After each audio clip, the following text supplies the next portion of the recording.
Chapter 22, Section 3, which is the Deep Roots of War, the lead up to World War II. So we're only going to cover two key concepts.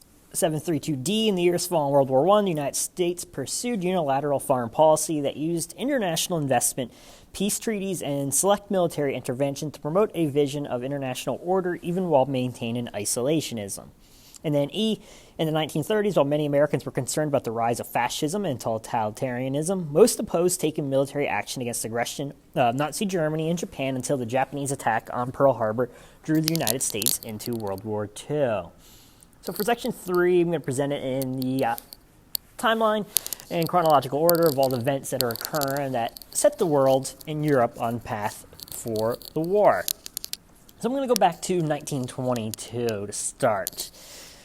In Italy, the leader of an ultra-nationalist Italian fascist party, Benito Mussolini, becomes the prime minister. Mussolini wanted to restore Italy's ancient glory by building prosperity and reestablishing the ancient Roman Empire, especially in Africa, starting with Ethiopia, which he will invade later. In 1920s Germany, picking up post-World War II, you have a new German Republic, the Weimar Republic. It's going to govern the defeated country, but Germany's going to have a host of economic problems.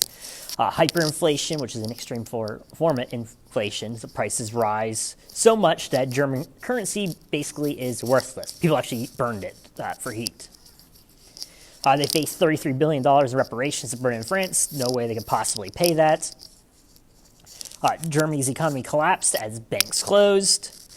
And from those ashes rose the National Socialist Party, or the Nazi Party, which a young Adolf Hitler will join and eventually rise up through the ranks, becoming the major political party of Germany. And there, of course, is Benito Mussolini next to Adolf Hitler.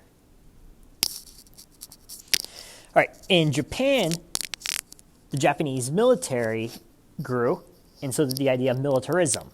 They declared a goal of Asia for Asians. They wanted the entire domination of the whole western rim of the Pacific Ocean. So we already talked about going back to the Progressive Era, American imperialism, the expansion of American forces, especially into China, trade-wise, and Japan has always resented that. We already talked a little bit about the hostilities or the increasing tensions between us and Japan. September 1932, so we're going to move into the next decade. It's just a real quick summary of what was happening with those three future enemies during the 1920s. All right, so September 1932. Japan's going to use an explosion at a Japanese-owned railway in China as an excuse to send troops into China and install a puppet government in the province of Manchuria. Manchuria is in northern China, close to the Korean Peninsula. January 1933, Hitler is elected Chancellor of Germany. He promises to greatly expand the German nation. They would also provide Lebensraum, which means German for living space, for the people of German nationality by pushing other people that he deemed inferior, particularly Jews and Slavic people, out of the way to make room for a master race. And of course, Hitler greatly believed in master race, or the Aryan race. That's the white Anglo-Saxon, Germanic, Nordic ancestry. And of course, big believer in eugenics, which we talked about earlier. And again, originated in Britain, based off Darwin's theory of survival of the fittest, strong take from the weak.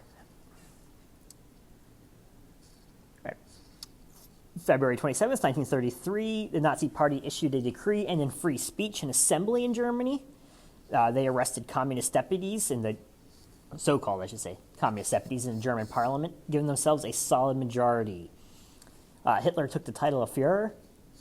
He outlawed trade unions and other political parties, and he authorized a new police force, the Gestapo, to enforce Nazi authority. So even though we're not going to spend a lot of time on it in here for purposes of our AP class, what's happening in late 20s, early 30s in Germany and Italy especially is this rise of totalitarian governments, states. And it starts with slowly taking away individual freedoms, and culminates with the rise of a dictator and complete outlaw of competing thoughts, free press, you have secret police forces. I actually should point out that same thing was also happening in the Soviet Union under Joseph Stalin. All right, 1935. Nazi Parliament passed the Nuremberg laws or decrees, which took away citizenship of German Jews and excluded Jews from the professions and military. Also made marriage between Jews and non-Jews illegal. Hitler also, during the Nuremberg laws, renounced the clause in the Treaty of Versailles calling for German disarmament and began building a new army.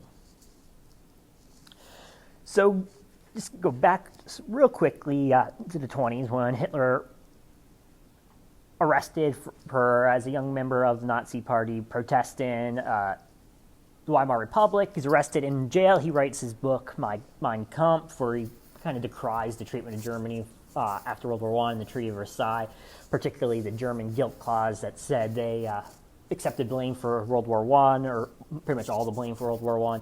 He also looked for grouped scapegoats.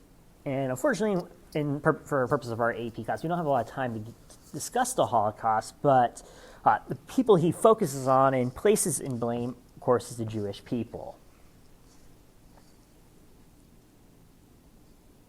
All right, picking up, 1935 still, U.S. Congress is going to pass a law requiring an embargo of arms to all belligerents in any war. So, U.S. sees what's happening in Germany, Italy, Europe in general, the rise of these totalitarian leaders, and they believe war is coming again in Europe. But we're again still embracing the policy of isolationism. FDR is going to, of course, run again in 1936 for election about staying out of war.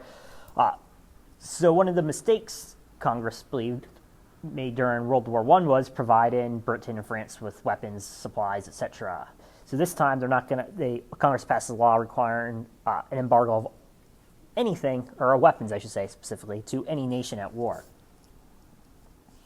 1936, Congress is going further by passing a provision that prohibited loans or credit to any nation at war.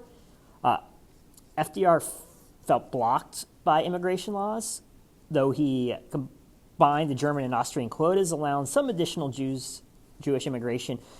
Britain also allowed some, but opposed further expansion of the Jewish population in Palestine. So we have a lot going on in 1936. You got the immigration quotas that FDR is working against, but you also have Congress passing provision to prohibit loans or credit to any nations at war. March 1936, Hitler's army marches into the German Rhineland.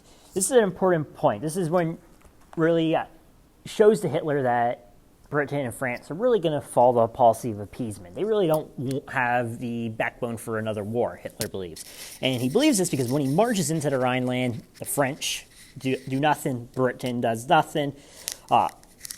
And Hitler even wrote privately at the time, had the French marched into the Rhineland, he would have to withdraw with the tails between their legs. German army was not prepared for a fight at that point in 1936. Had Britain, France, even the United States acted at that point, who knows, World War II may have been prevented.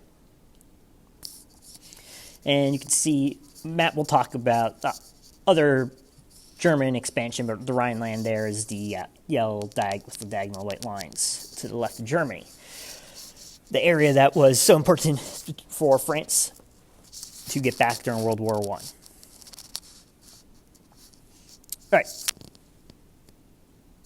July 1936, you have the beginning of the Spanish Civil War. Fascist General Francisco Franco is going to lead an attack on the left-leaning, democratically elected government of Spain. Germany and Italy send planes, troops to aid Franco. Russia and Western governments sent modest aid to the democratic government there. However, some American soldiers did volunteer to fight, calling themselves the Abraham Lincoln Brigade. And that's actually one of FDR's biggest regrets. He thought, okay, we missed the opportunity at Rhineland, but 1936 Spanish Civil War, this is maybe where the Western powers should have made their stand known. They allowed another democratically government fall and another totalitarian or dictator to rise, Franco.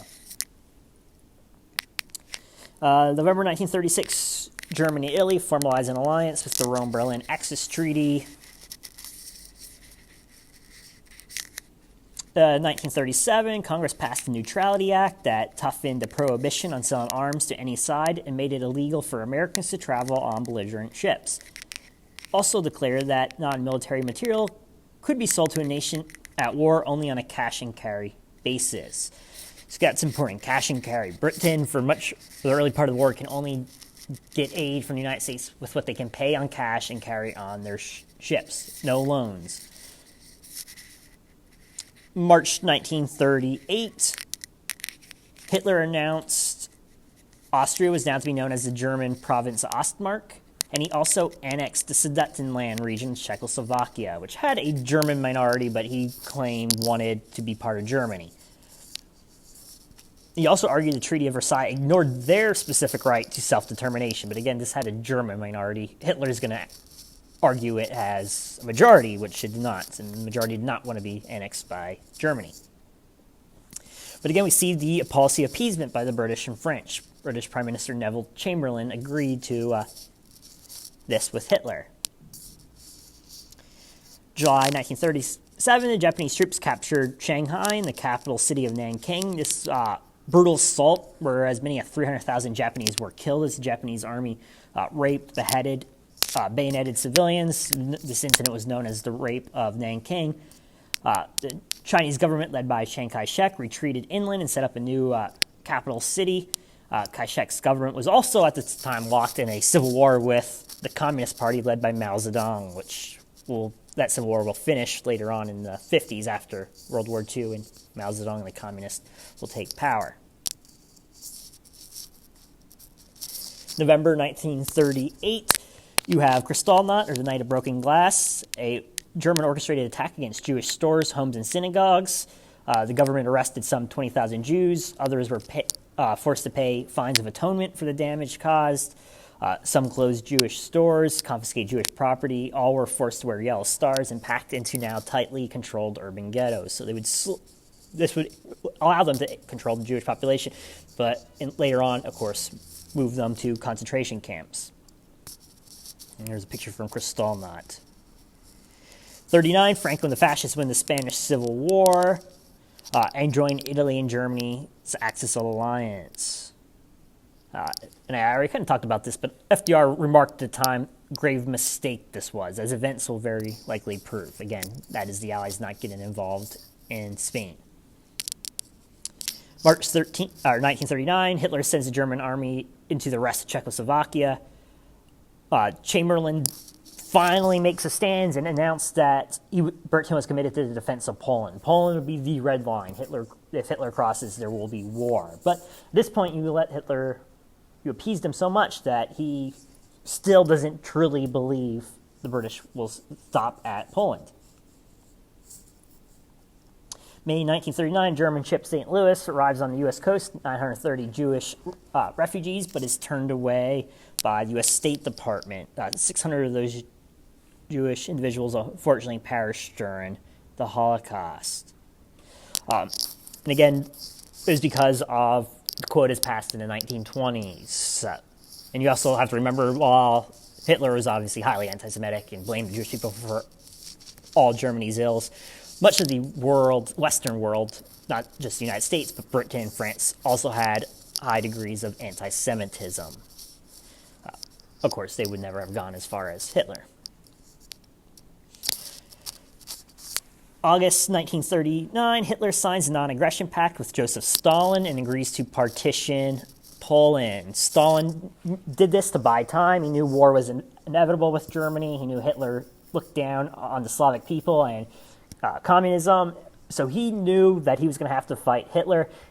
Part of him thought he might have to fight Germany and Hitler alone. He wasn't sure how much he could trust to lean on the United States and Britain. But as we see, they'll become a major ally of ours. Enemy of my enemy is my friend. September 1st, 1939, FDR receives a call from his French ambassador. Several German divisions are deep in Polish territory, he said. There are reports of bombers all over the city of Warsaw. The president famously replied, "It has come at last, God help us all." So September 1st, 1939, Germany invades Poland, and France and Britain immediately declare war. So they do finally fall through on the promise to declare a war. World War II has officially begun in Europe. All right, so that's quite a few events that I quickly ran through here that leads up into World War II. We'll review in class. When I see you guys, have a great day.